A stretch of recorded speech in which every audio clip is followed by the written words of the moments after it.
Good morning, students. This is your EVS lecture and I am Pritu Singh, your EVS teacher, English plus EVS teacher. आज हम लोग class 3rd में EVS start करने जा रहे हैं. EVS का फर्स्ट लेसन हम पढ़ेंगे. सबसे पहले जो आप देख रहे हैं ये EVS का फर्स्ट पेज है, यानी कि फ्रंट बुक पेज है आपका. इसके बाद आप लोगों का जो फर्स्ट चैप्टर है ये आपका कंटेंट पेज है, देख सकते हैं आप. कंटेंट पेज में आपके सारे चैप्टर्स लिखे गए हैं जो हम लोग पढ़ेंगे. हमारा फर्स्ट चैप्टर रहेगा today we going to start the first chapter of EVS. The name of chapter is knowing my body, यानी अपनी बॉडी को जानना. हाईलाइट्स में 2 टॉपिक हैं. पहला रहेगा आपका अवर ऑर्गन्स और दूसरा रहेगा आपका हेल्दी और fit and healthy organs. Okay, ये हाईलाइट्स हैं. इट मीन्स ये 2 टॉपिक हम लोग इस चैप्टर में कवर करेंगे. सबसे पहले हम अपने बॉडी पार्ट्स के बारे में पढ़ेंगे और उसके बाद हम अपनी बॉडी को किस तरीके से फिट और हेल्दी रख सकते हैं उसके बारे में पढ़ेंगे. स्टार्ट करते हैं हम इसके डिस्क्रिप्शन से. So dear children, skin is the largest organ of our body. जो हमारी स्किन होती है ये हमारी बॉडी का सबसे लार्जेस्ट ऑर्गन होता है. लार्जेस्ट ऑर्गन इसलिए क्योंकि सर से लेकर पैर तक हमारा जो हड्डी का ढांचा होता है, जिसे आप इंग्लिश में स्केलेटन कहते हैं, वो स्केलेटन कवर किससे रहता है? हमारी स्किन से, यानी कि चमड़ियों से कवर रहता है. It covers all the muscles, यानी कि जगह जगह पे जो मसल्स रहते हैं, टिश्यूज़ रहते हैं, जिनसे हम अपने घुटने मोड़ सकते हैं, हाथों को बेंड कर सकते हैं, ये सब हेल्प होता है मसल की वजह से. Muscles cover the bones and help them move. Muscles की हेल्प की वजह से हम अपने हाथों को और पैरों को मूव यानी कि चलना, हाथों को बेंड करना, चीज़ें उठाना, कमर झुकाना, ये सब हम मसल से कर सकते हैं. क्योंकि जो हमारी हड्डियाँ होती हैं वो टाइट होती हैं और जब तक उसमें मसल्स की कवर नहीं गई होती है तो उनको मूवमेंट करने में बहुत डिफ़िकल्टी होती है.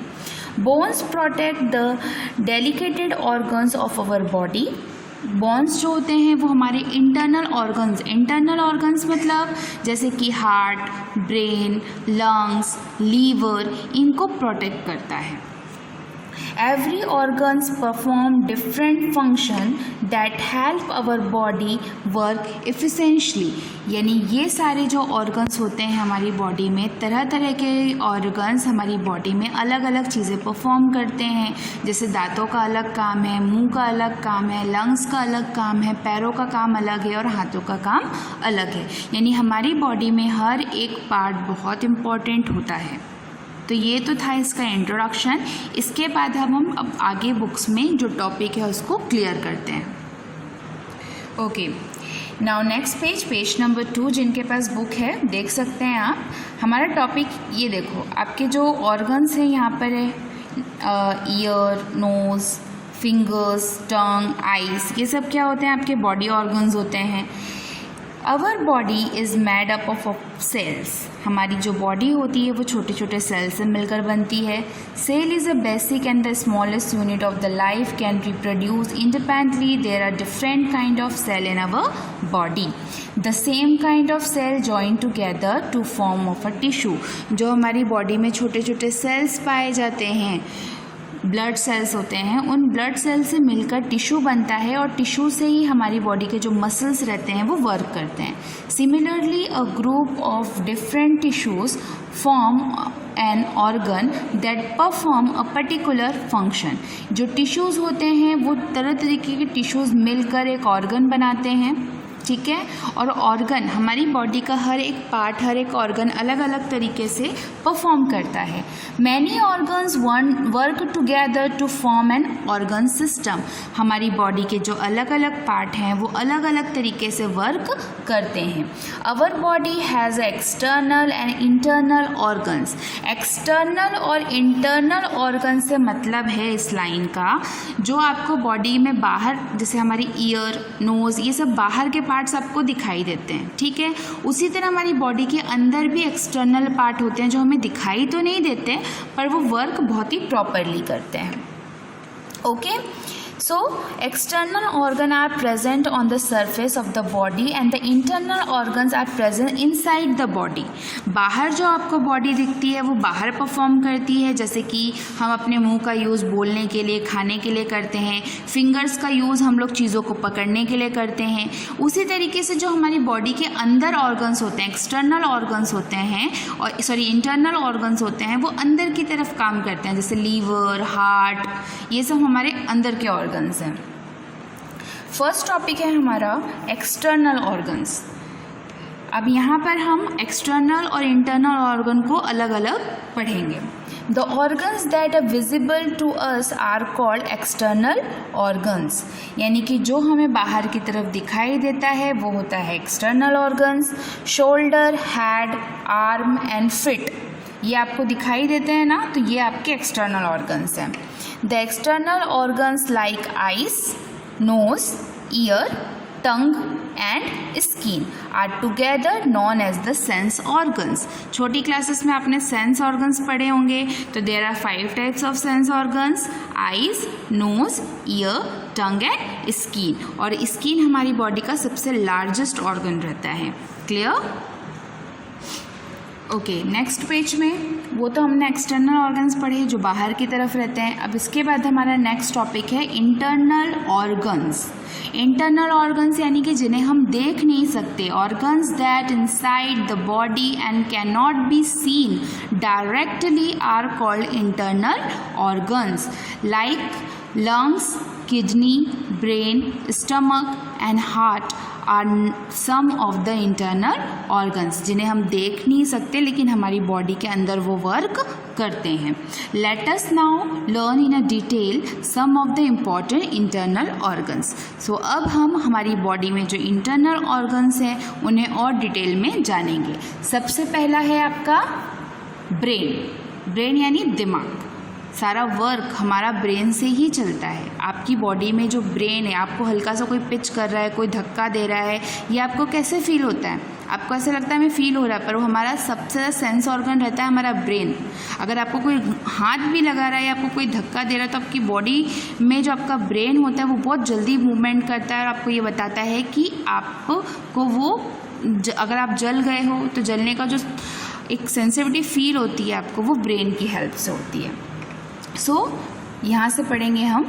It is one of the several activity that our brain help us perform. बहुत सी ऐसी एक्टिविटी होती है जिसे हमारा ब्रेन परफॉर्म करता है। ब्रेन की वजह से ही हमें सब जो सेंसेस होते हैं उन्हें हम फील कर सकते हैं। The brain help us think and remember events, solve problems, make decisions and communicate our feeling and thoughts. Brain की ही वजह से हम अपने जो जीवन काल होता है, जैसे मूवमेंट्स होते हैं, आप घूमने जा रहे हो या आपको किसी ने बर्थडे विश किया या आपके कोई भी अच्छी याद होती है, जो मोमेंट्स होते हैं आप उन्हें अच्छे से याद रख सकते हो। रिमेंबर का मतलब होता है, ये जो रिमेंबर वर्ड लिखा है ना, रिमेंबर का मतलब होता है याद रखना। इसके बाद सॉल्व प्रॉब्लम। सॉल्व प्रॉब्लम मतलब किसी भी तरीके, जैसे मैथमेटिक कोई भी आप टेस्ट वगैरह करते हो तो ये याद रख के ही कर सकते हो ना। इसके बाद होता है make a decision. Make decision का मतलब होता है किसी भी तरीके का निर्णय लेने के लिए भी हमारा दिमाग काम करता है। और इसके बाद है communicate our feeling and thoughts. लोगों से बात करने के लिए और अपने विचारों को व्यक्त करने के लिए भी हमारा दिमाग सबसे इम्पॉर्टेंट ऑर्गन होता है, जो जिससे हम कवर करते हैं चीज़ों को। It control muscle movements. The brain control the voluntary actions like clapping, reading and eating. Voluntary action यानी कि जब आप बहुत ज़्यादा एक्साइटेड होते हो या आप कोई भी प्रतिक्रिया एक्टिविटी करते हो, वो भी हमारे ब्रेन से रिलेटेड होती है। It also control in voluntary action like breathing and blinking. Breathing का मतलब होता है सांस लेना और ब्लिंकिंग का मतलब होता है पलकों को झपकना, है ना। जब आप कभी डर जाते हो या तेज़ हवा आती है तो आपकी आंखें कितनी जल्दी फड़फड़ाने लग जाती है, ब्लिंकिंग होने लग जाती है। ये सब हमारे ब्रेन पर डिपेंड करता है। यानी कि ब्रेन एक मास्टरमाइंड है, एक पूरी तरीके से सीपीयू है हमारे इस पूरी बॉडी का, जो कंप्यूटर को ऑपरेट करता है। ओके, अभी हमने ब्रेन के बारे में पढ़ा कि ब्रेन बहुत सी चीज़ों में हमें हेल्प करता है, plus voluntary actions, involuntary actions में भी हेल्प करता है। अब हम पढ़ेंगे कि the brain consist of 3 major part, यानी कि हमारी ब्रेन में 3 मेजर पार्ट होते हैं। सबसे पहला होता है सेरेब्रम। तो सेरेब्रम यानी कि जो आप देख सकते हैं पिक्चर, है ना। ये जो हमारे दिमाग का ऊपरी हिस्सा होता है इसे हम कहते हैं cerebrum, CEREBRUM, cerebrum. It is the biggest part of the brain. ये हमारे जो मस्तिष्क होता है, हमारे दिमाग का सबसे बड़ा पार्ट होता है। It enable us to think, imagine, react to message from one sense and organs remember informations। इसकी हेल्प से हम सोचने की, समझने की शक्ति और या चीज़ों को याद रखने की शक्ति हमारे दिमाग में सेरेब्रम से होती है। इसके जस्ट नीचे है cerebellum. It is located below the cerebrum. अब देख सकते हो दिमाग के जस्ट नीचे जो पीले रंग का है वो है आपका सेरेब्रम, ठीक है। ये दिमाग के नीचे पाया जाता है। It control our muscles movement and help maintain the physical balance. हमारे जो मूवमेंट्स होते हैं, हमें कहाँ चलना है, क्या उठाना है, जो भी प्रतिक्रिया हम दिमाग से करते हैं वो इसकी हेल्प से ही कर सकते हैं। नेक्स्ट है आपका third medulla. It is located about the neck and connect the brain with the spinal cord. ये आप स्क्रीन में आप देख सकते हैं, आपके सर और गर्दन के बीच का जो हिस्सा रहता है ना, आपकी गर्दन जो होती है उसको आपके दिमाग से आपकी रीढ़ की हड्डी तक जोड़ने की जो बोन रहती है उसे हम कहते हैं मेडुला। और it controls the breathing, heart function, digestion and so on. So on यानी कि और एक्टिविटी। ब्रीथिंग का मतलब होता है कंट्रोल, सांस लेना। हार्ट फंक्शन यानी कि जो पंपिंग होती है हमारे हार्ट की वो, और दूसरा होता है डाइजेशन यानी कि आपकी पाचन तंत्र। ये सब भी इस पर डिपेंड करता है। It keeps our brain active and active even during sleep. सोने के टाइम पे भी हमारा दिमाग काम करता है, वो सिर्फ इस फंक्शन की वजह से ही कर सकता है। इसके बाद हम लोगों ने ब्रेन पढ़ा। इंटरनल बॉडी में हमारा फर्स्ट टॉपिक था ब्रेन। ब्रेन के बाद हमारा सेकेंड टॉपिक है हार्ट। ओके, हार्ट का स्ट्रक्चर आप देख सकते हैं यहाँ पर। ओके, तो नेक्स्ट टॉपिक है हार्ट। हार्ट यानी कि जो हमारा दिल होता है उसके फंक्शन के बारे में हम पढ़ेंगे। ये जो आप डायग्राम देख रहे हैं ये हमारे हार्ट का एक्चुअल डायग्राम जो रियल में होता है वो होता है। इसमें दो चीज़ें पाई जाती हैं। पहली है आपके वेंस, वेंस यानी जैसे आप हिंदी में नसें कहते हैं, और दूसरा होता है आपका अर्टरी। अर्टरी मतलब ये जो ब्लड के वेसल्स बनते हैं, छोटे छोटे टिश्यूज़ बनाए जाते हैं वो। Look at the image of the heart. The heart is a muscular यानी कि पूरे मांसपेशियों से बना हुई एक चीज़ है। Hollow structure located the chest slightly towards the left. हमेशा हमारे जो फेफड़े होते हैं, फेफड़े यानी कि जो हमारे लंग्स होते हैं, लंग्स में जो लेफ्ट साइड, बाईं साइड जो चेस्ट होता है वहाँ पर हमारा हार्ट लोकेटेड होता है, वहीं पर होता है हमारा heart. The heart is a size of your first fist, यानी कि जब मुट्ठी बंद करने पर आप मुट्ठी बंद करेंगे, आपकी मुट्ठी का जो साइज़ होता है हमेशा आपके हार्ट का साइज़, आपके दिल का साइज़ उतना बड़ा ही होता है, उससे ज़्यादा नहीं होता।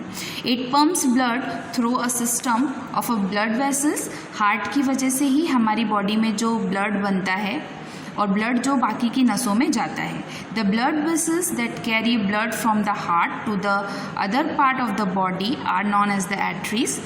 हमारे हार्ट में यानी कि दिल में जब ब्लड बन जाता है, हार्ट में ब्लड का प्रोसेस कंप्लीट हो जाता है तो वो नसों के द्वारा यानी कि आर्टरीज के द्वारा वर्क करता है, बाकी पूरी बॉडी में जाता है।